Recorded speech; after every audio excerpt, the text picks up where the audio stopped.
Hello and welcome to Doubles and Trebles, and it's back on the interview front. It's been a while, and this is our first ever horse racing interview on the channel. Obviously, been bashing out a lot of flat racing content over the last few weeks and months, and I know you've all been enjoying that and getting involved in our live chats and whatnot. And myself and Adam are delighted to have our first interview for the racing side of things. And we've got Rossa Ryan on the line.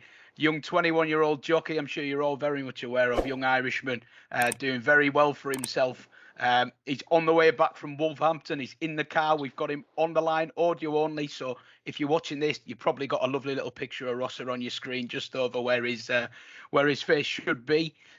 Rossa, how are you, mate? Yeah, very good, lads. How's things? Good.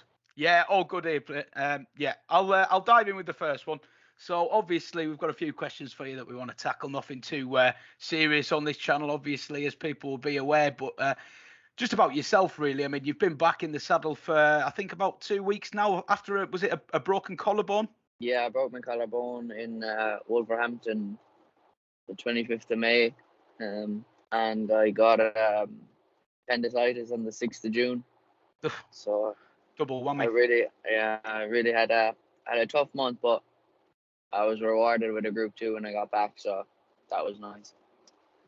Yeah, I'll hand you over to Adam to talk a little bit more about. Yeah, well, we'll go straight there if you like, Rossa, as you've mentioned it. I mean, yeah, first ride back was a winning one at Newmarket, and then the very next day, probably the biggest day of your whole life or career. He was at the Curragh for Go Bears Go, winning the Group 2 Railway Stakes.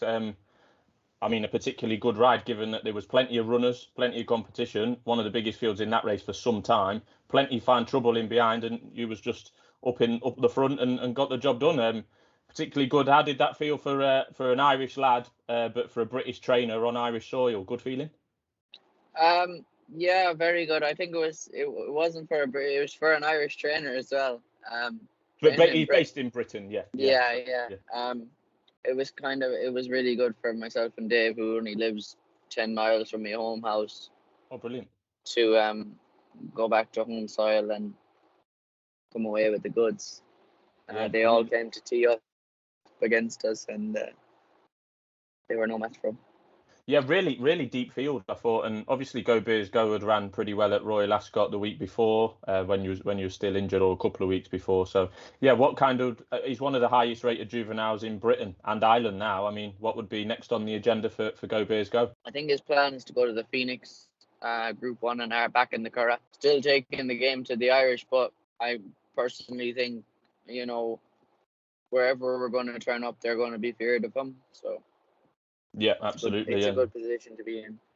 Yeah, and then a matter of an hour after Go Bears Go got you the Group 2 success, he was aboard Mojo Star in the Irish Derby, hampered pretty badly on that day. How close do you think he might have got with a clear run, Mojo Star?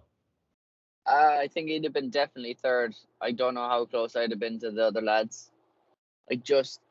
He's a big galloper, and I just hadn't the turn of foot to go through the gap. It presented itself there for me, and it was an unlucky story. But whatever about needing a turn of foot around Epsom, around the Curragh, you need a lot of speed, and I knew it would play into Hurricane Lane's favour, especially on that nicer ground. And he seems, to all of us, he's shaping into a Ledger horse, and maybe next year going up being a 2 Mile Gold Cup horse in the making. So yeah, it's one of these big races are going to fall for him. It's just a matter of time, really.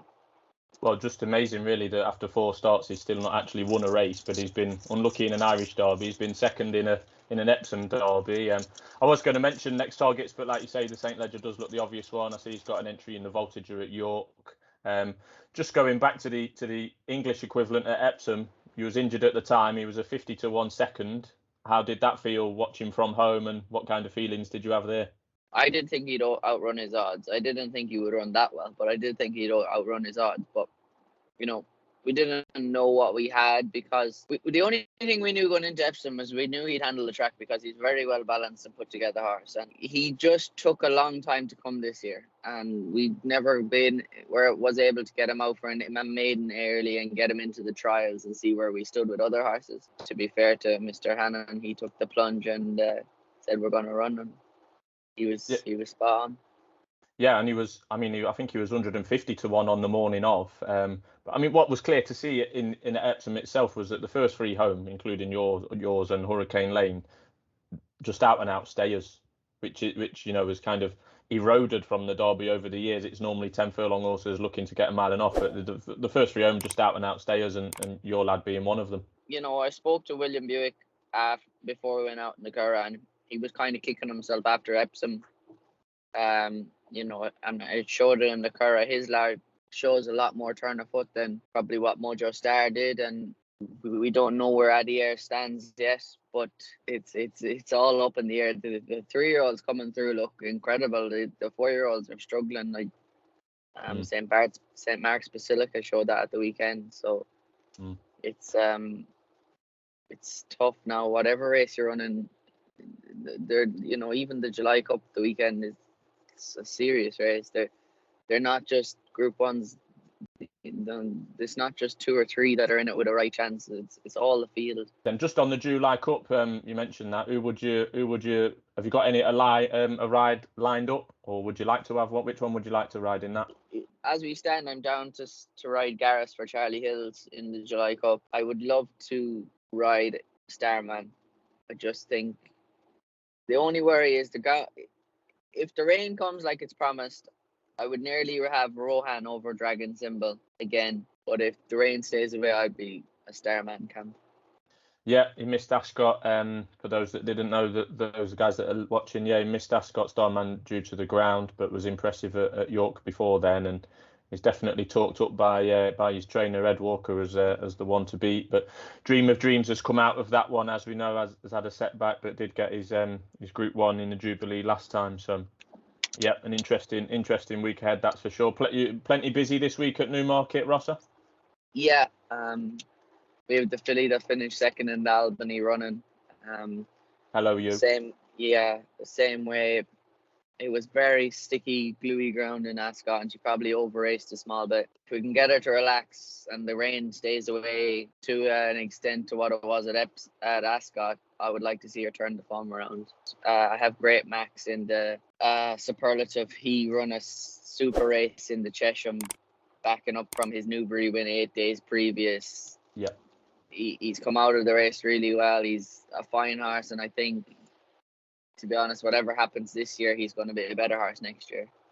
Yeah, I put him up that day. I think he was 10 or 12 to 1. We put him up in our preview, and Great Max, and I thought the winner was pretty good that day, Point Lonsdale. I know it took a while to get going, but I thought he was quite impressive that day. Yeah, for sure. But, as James Doyle said to me, 2 down, he was the only one left on the bridle, and our lad just probably wasn't fully strong enough to come through with it after only having a run 8 days previous. It looks a good superlative. Same way, if the rain stays away to an extent, I would like to think he'd have a lovely chance in it. Yeah, it does look a good race. I think the Barb's in there as well, the Gosden horse that was hampered badly in the Coventry. He was impressive in Leicester first time. Yeah, we got a pretty high RPR that day. Not that we hang our hats on ratings, but yeah, he was impressive, and then hampered in the Coventry, we thought. But yeah. I'm talking from the pocket there. You was talking about William Buick kicking himself for the Epsom Derby. Well, I was kicking myself after the Irish Derby because I put up Hurricane Lane on the channel for the English Derby, and he came third, and then I put up Mojo Star, your mount, in the Irish Derby, and got hampered, and Hurricane Lane went on to win. So I was a bit I was at the swings and roundabouts, as it were. Over to you, Matt. Exactly. Yeah, Ross, just the way you talk there, I just wanted to ask you. You sound like you're a bit of a student of the game. Would you say that you know your history? Does it all interest you, doing your reading outside of your actual work? Kind of. It was only when I was 14 I turned towards the flat, because before that I'd kind of more when I came to England I turned to looking into what flat racing was, because being around jumpers when I was a young lad and growing up with Pint of Pints, and that's where I was looking towards going, and I had a change of mind late on because I was able to hold my weight. So yeah, I mean, this is what we do, so you need to know it inside and out, I suppose. Well, you mentioned your weight there. I was just going to ask you for a little bit of insight on that, actually, because obviously, as to two blokes who aren't really used to maintaining their weight all that well, to be honest. I mean, what's a day like in your life in terms of diet and in terms of exercise and just general weight maintenance? Could you give us a little bit of insight into that? I usually have to sweat every day, so you probably get up in the morning and go to work, come back, maybe have something small, and come back, have a sweat in the bath, maybe a run as well if I can get it in on time. Go to the races and ride, and then I would always have dinner. So that's the main thing I'd have. So yeah, usually if things are very good, I'll have 2 meals a day. If not so good, I'll always have one, and lots of water. Yeah, I was in a privileged position at Royal Ascot in the weighing room all week, and it was just amazing that some guys were doing a weight test on the scales without the tack or the saddle, and seeing what they weighed, and then literally having a few sips of water. And then when I got talking to a few of the guys, they was talking that, like, you know, a can of Coke is a pound and a quarter ish. That's how they see it in their head, and I just found it amazing, as coming from someone that's, you know, hardly even ever touched a horse, never mind ridden one. Just the way that their mind has to operate all the time about weight this, weight that. I saw William Buick for one, you know, did a weight check. Literally, it was okay. Got off the scales literally and had a drink. I mean, it's literally checking your weight just so you can have 3 or 4 sips of water. It's quite amazing. Yeah, I think every jockey that struggles with his weight knows what weight he has to be. He knows what weight everything is on, and if he uses a certain thing, whether it be a small bit lighter, you know, 0.1. You have scales in pounds, you're 126 pounds, which is 9 stone. You know, they know to the 0.1 that 0.1 is everything in racing for lads struggling, because it's the difference of getting through and doing the weight, and it's the difference of doing overweight. So, and it's a surprise really that there's not more overweights happen, because say there was 500 runners at Royal Ascot, I think there was only one jockey put up overweight all week. It amazes me how many maintain it. Yeah, a lot of lads know their limits. Like, I know my limits, and I know whether I'll refuse a ride, and it could be a winner. The same week, I just could be very heavy, and I just mightn't be able. I could be able to get it down to a certain weight all week, and it just won't come down anymore. And then the following week, I could be flying light all week without even trying. You know, it's trying to get that in the middle where you can. And I seem to have hacked it, and it all depends how you're feeling, whether you're gonna commit to doing it or not. And you know, there's a lot, like, you know, I do struggle with my weight, but there's lads that eat, you know, no matter how bad you feel for yourself, the lad beside you is doing just as bad. So. Yeah. And at 21, I'm guessing, you know, you're still possibly growing, you're growing some as well. You're not the shortest lad in the weighing room either, so I guess it's an ongoing and evolving problem-solving job you've got to do. When I was younger riding as an apprentice, it was up and down like a yo-yo, and it's only the last year or two where I kind of got the grips with maintaining it to within a pound or two every day, the same it should be, you know, unless you went on a good weekend of eating.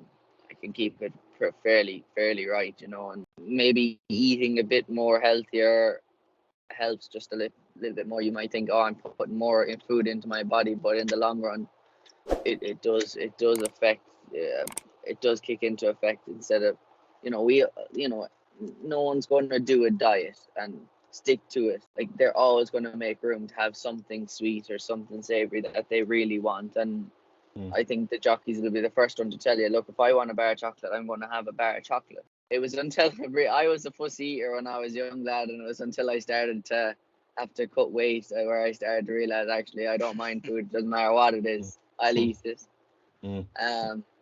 So, okay, it's a good thing in a way. Yeah, we mentioned Mojo Star, obviously, and the likes of Go Beers Go.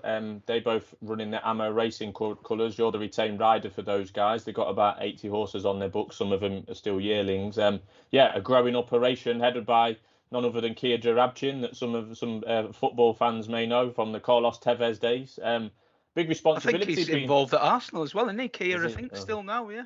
Fingers in all sorts of pies. But yeah, how is that for yourself? And are you a big cog in that operation as well at such a young age? Yeah, it's massive, really. Like, it started off as a handy number to have in behind when I just lost my claim. But it built a good team, and kind of brought the team tactics from football into horse racing. When we're going to declare a horse or work a horse or everything, it's all done.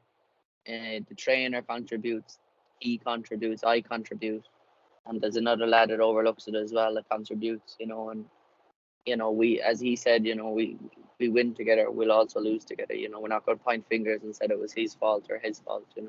So yeah. It is good in a way. And safe to say that, for a reasonably young operation in amongst the really big boys, they're not messing around. They've already had, the Derby second, the Group 2 winner, could have a Group 1 winner quite easily by the end of this year on those two horses we mentioned and others. So, yeah, away from the ones that have kind of hit the headlines for Amo Racing this year, is there any that you could give us that we could be keeping an eye on for the rest of the season? Probably shouldn't say it, but there is a lovely horse that hasn't run yet, and I don't think he'll run for a while, but there's a lovely horse called Brazil Power that has done everything lovely, and very happy with him. So whose yard's he at, Brazil Power? George Boys. Oh, well, he's done that. His record this season with 2-year-olds is remarkable. Fantastic. For such a young trainer as well. I mean, yeah, he's been on fire with the 2-year-old. So yeah, we'll put that one in the notebook. That is for sure. No bother. Yeah, I was just going to ask you about maybe your ambitions personally, Rossa. Like, let's say the next, 3 years. What is it? Is there things that you want to tick off your list? Do you set yourself specific targets, or are you a kind of take each day as it comes guy? No, it was kind of that for a while, but this year I kind of set myself a target of 100, and obviously getting injured was hard, but I ended up putting myself into the Jockeys Championship in the first month, which was mad. I would love to win the Jockeys Championship one day, and get a Group 1 winner, win a classic would be amazing. But yeah, definitely, I would love to bag a Group 1 winner this year alone. With the 2-year-olds we have, it's not an impossible statement to come out with. I have a target of 100 winners by the end of December, so the quicker we can get to that, the better.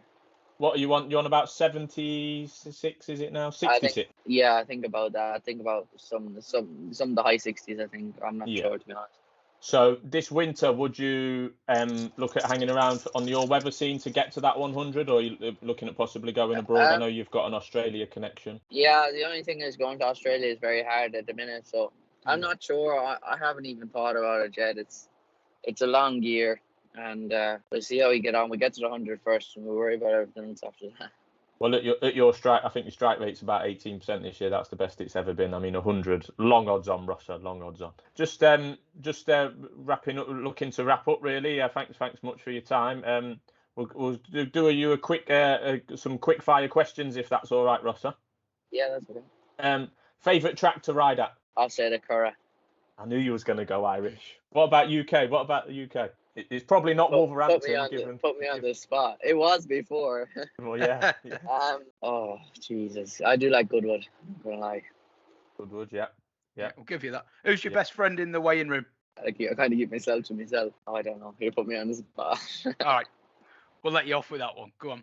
Well, here's one for you. If you could go back in time and ride any horse, who would it be? See the Stars. Yeah. Oh, I had it narrowed down to 2. There's an obvious one, but see this. Yeah. And that was straight off the bat as well, Rossa. You've gone to bed thinking about that. You've been to bed dreaming about See the Stars.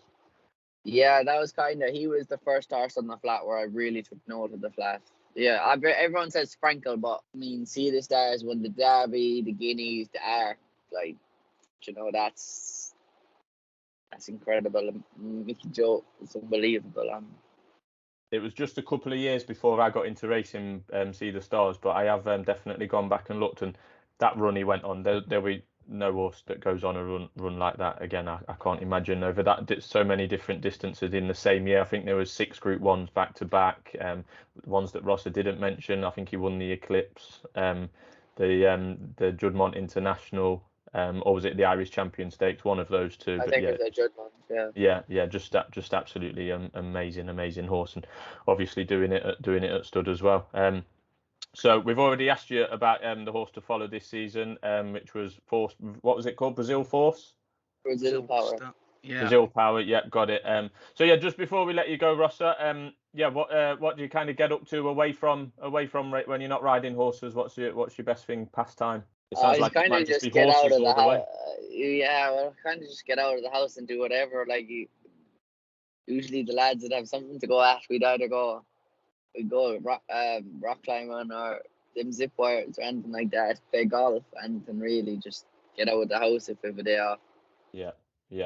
And there isn't many days off for you at the moment with your riding, No. virtually every day. So yeah, hopefully you can bag that Group 1 in September or October. Then you can give yourself a couple of days off.